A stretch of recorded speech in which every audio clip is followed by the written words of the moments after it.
Olá pessoal, aqui é Thiago Carvalho, colunista político do Jornal Minas, e hoje vamos falar sobre as obras da MG 437, o atraso especificamente das obras, e como uma falha na comunicação pode estar prejudicando muito a população, o entendimento entre o secretariado de João Marcelo, a prefeitura de Nova Lima e o governo do estado. Isso tudo culminou numa manifestação, onde que a população precisou parar a estrada no bairro Mina d'Água, em Nova Lima. Então vamos tentar entender como que isso pode ser evitado, para que mais para frente a gente não ocorra esse problema, dentro das ferramentas que a prefeitura dispõe para fazer uma boa gestão. Peço a vocês que deixem um like na plataforma que você estiver assistindo, seja o YouTube, Instagram, o X ou mesmo no Spotify. Temos também nosso site www.jornalminas.com.br. Deixe seu comentário e compartilhe, isso ajuda muito a valorizar nosso trabalho. Para quem não está inteirado do assunto, vou contextualizar rapidinho. Em junho de 2022, véspera da eleição estadual, João Marcelo e o governador de Minas, Romeu Zema, formalizaram um convênio para asfaltamento da estrada MG 437, que liga Nova Lima a Sabará. Logo após isso, pessoal, João Marcelo apoiou o governador que venceu a eleição no primeiro turno. Em maio de 2023, ambos, João Marcelo e Zema, voltaram à estrada para anunciar o início das obras, prometendo a conclusão ainda nesse mandato de João Marcelo. Porém, em novembro do mesmo ano de 2023, o Departamento de Estado em Rodagem de Minas Gerais, o DRMG, paralisou a obra, que desencadeou um desencontro de informações e prejudicou muito a população, principalmente do bairro Mina d'Água, em Nova Lima. Consciente do problema, João Marcelo, junto com a prefeitura, ela elabora um projeto e envia à Câmara. Esse projeto solicita à Câmara que dê permissão para a prefeitura, a partir de agora, já que o DR não vai fazer, executar. Então entendam, além de dar os 25 milhões, que a execução seria do DR, do Estado, agora a prefeitura precisa, já que o DR não vai fazer as obras, pegar e contratar uma empresa para que a própria prefeitura de Nova Lima execute essa obra. Então vamos pegar bem as datas. Isso foi em novembro e está lá no site da Câmara de Nova Lima como aprovado. A população do bairro Mina d'Água já está consciente do problema, já está vivendo esse problema. Ela começa a manifestações, ela começa a reclamar nas redes sociais, ela começa a acionar a ouvidoria. E é nesse ponto que eu acho que a gente tem que pegar. A prefeitura faz propaganda que devemos, a população de forma geral deve seguir os trâmites legais, Porque se reclamar na rede social é uma reclamação, mas isso na teoria não resolve a partir do momento que não tem um protocolo. E o secretariado não estaria sabendo, nem o ouvidor, que é o Fuca, que é o Leonardo Fuca, e nem o secretário de obras, que é o Marcelo Henrique. Nenhum dos dois, importante também, foi até o bairro. Então, a partir de janeiro até maio, eu tive acesso a pelo menos 15 reclamações da população na Prefeitura de Nova Lima através da ouvidoria. Nesse ponto, a gente tem um primeiro impasse que está relacionado à FUCA na ouvidoria. Ou ele está sendo omisso em repassar os problemas para as pastas responsáveis e para a administração de João Marcelo, ou ele não está sendo respeitado pelo secretário de obras,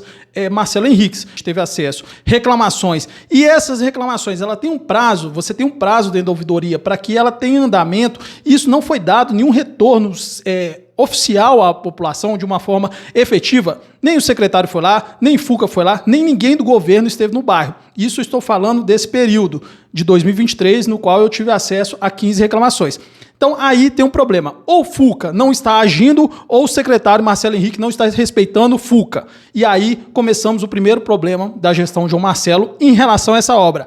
A falta de transparência com a população que precisou se manifestar de forma mais incisiva para ter um retorno. Ainda a questão dessa falha na comunicação. Os secretários não dialogaram com a população, ficaram no seu ar-condicionado lá quieto. Só que o João Marcelo vai, no dia 24 de abril, ele vai no Balanço Geral. E lá ele vai falar da inauguração da fábrica de insulina que teve aqui em Nova Lima. Porém, ele é questionado sobre mobilidade urbana e ele começa a falar de inúmeras obras e fala da MG 437. Então também vamos retomar nos próximos dias o asfaltamento da estrada que liga Nova Lima a Sabará e também a região leste de Belo Horizonte. A gente está aguardando a delegação desse trecho para o nosso município. O DR informou que nos próximos 10 dias isso será feito, nós vamos retomar como uma obra executada pelo nosso município. Só que o João Marcelo traz uma informação ali que passou despercebido para muita gente. Ele no dia 24 fala que dentro de 10 dias eles teriam um retorno do DR, E o que acontece? Isso não aconteceu e ficou por isso mesmo. O João Marcelo foi lá, fez a entrevista, fez a publicidade do seu trabalho, só que ele passa uma informação que não acontece. O problema todo está sendo esse. Quais informações são verdade? O Marcelo estava em contato com o DR,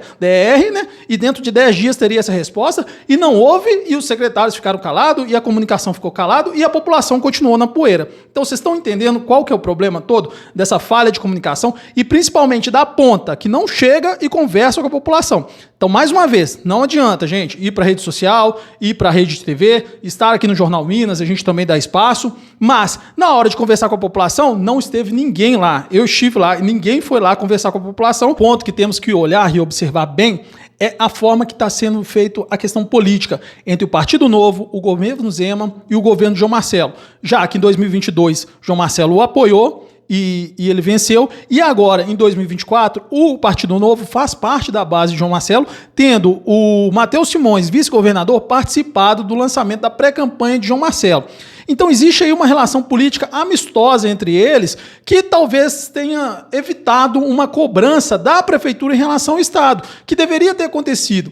E outra questão que a gente também tem que observar é a forma como que isso está sendo posto para a população por outros veículos, por outros influenciadores, como se João Marcelo não tivesse responsabilidade nisso e a responsabilidade fosse toda de Zema. Tudo bem que a responsabilidade é do governo, mas quem vive a cidade é a prefeitura. Quem colocou o dinheiro é a prefeitura. Então não podemos passar pano para isso. A gente não pode baixar o sarrafo para uma prefeitura de Nova Lima que tem tanto recurso, que tem condição sim. Olha só para a gente lembrar, a prefeitura de Nova Lima, quem bancou quando o buraco caiu no MG30, perto dos condomínios ali, subindo o Vale do Sereno, foi a Prefeitura de Nova Lima que mandou dinheiro, assim como foi em Santa Rita. Então, a Prefeitura de Nova Lima deve sim cobrar, é responsabilidade sim do prefeito de Nova Lima cobrar. O dinheiro está sendo nosso, está saindo da nossa cidade e indo para o Estado. Não está acontecendo o contrário quando a gente vê em muitas questões. A Prefeitura está bancando obras que deveriam ser obrigação do Estado. E quando a gente vê essa narrativa, né? Ah, João Marcelo não tem responsabilidade. Tem, o dinheiro é ele que está administrando. Se ele colocou o dinheiro na mão de Zema, ele tem que cobrar. Ele emprestou, ele deu o aval dele. E aí a gente vê essa relação política que pode existir, ninguém está questionando ela, mas falar que não há essa responsabilidade do governo de Nova Lima, de João Marcelo, em fazer essa cobrança mais incisiva de Zema, isso a gente não pode deixar. João Marcelo não pode deixar de cobrar lá em cima a quem ele está financiando as obras dentro do município, assim como não cobrar dos seus secretários a relação pública. É isso que é a função do prefeito, é administrar nosso dinheiro. E ele administrou colocando na mão do Estado e não tivemos retorno até agora desse dinheiro, 25 milhões. Fazendo aí, uma conta básica. Se esse dinheiro tivesse aplicado aí na bolsa, aí, coisa mínima, dando 1% ao mês, a gente tinha 250 mil reais a mais por mês durante esses quase 12 meses, aí, mais de um ano aí, que poderia estar sendo comprado remédios, fazendo outras coisas, mas não, ficou parado na mão do Estado e o governo de Nova Lima não teve pulso para cobrar uma atitude firme do Estado, que só foi acontecer agora quando a população agiu a ponto de paralisar a estrada. Para concluir, João Marcelo precisa rever as suas peças, seus secretariados, seja quem faça a relação a nível estadual, que não cobrou isso, não sei se é a parte jurídica, aí eu não consigo identificar um secretário, mas principalmente nessa relação direta com a população, que são secretários que vivem. A ouvidoria, FUCA, não foi lá. Não foi um absurdo isso, FUCA não ter ido, ninguém da ouvidoria ter ido lá conversar com a população. Eles têm até uma van lá para fazer isso, mas não conversou com a população. Não sei por que eles não fizeram isso, sabendo da demanda. O secretário Marcelo Henrique, vocês sabem, pessoal, quem conhece aqui a Secretaria de Obras, ela não fica a 2 quilômetros do local do protesto. O secretário não subiu lá, não subiu para conversar com a população. Ah, não é função do secretário. Ô, João Marcelo, você trouxe ele de fora, não tem nenhum problema. Eu não vou ser aqui barrista e falar, tem que ser gente de Nova Lima, não. Que seja competente. Mas se o secretário veio, ele tem que entender, ele tem que querer viver a cidade. Ele não foi. FUCA, mais uma vez, ele não deu certo na cultura, você fez a troca dele e agora não está dando certo. Então, João Marcelo, reveja isso e troque se necessário, troque seus secretários. Você não pode ficar com essa forma tão amena de lidar com os problemas, tem que ser mais incisivo. Os secretários, os funcionários, eles têm que ter o receio que se eles não entregarem um bom serviço para a população, eles não vão ter o voto de confiança de estarem ali executando esse serviço. Então reveja seu conceito, reveja quem esteve por trás de todo esse processo de comunicação entre a relação pública do secretariado, do problema da população, quem faz isso, e chame eles, converse com eles e fala, se não está dando certo, troque. Se puder trocar agora, beleza. Se não, já aproveita. Se você vencer as eleições, troque no próximo mandato. E não estamos falando aqui em relação eleitoral. João Marcelo, ele tá bem eleitoralmente, mas independente dele vencer ou não, a população tem que ser atendida. A população não pode chegar ao ponto de ter que colocar fogo num pneu numa cidade igual Nova Lima para ter um problema resolvido. Um problema que já estava na mão de 2 secretários seus, João Marcelo.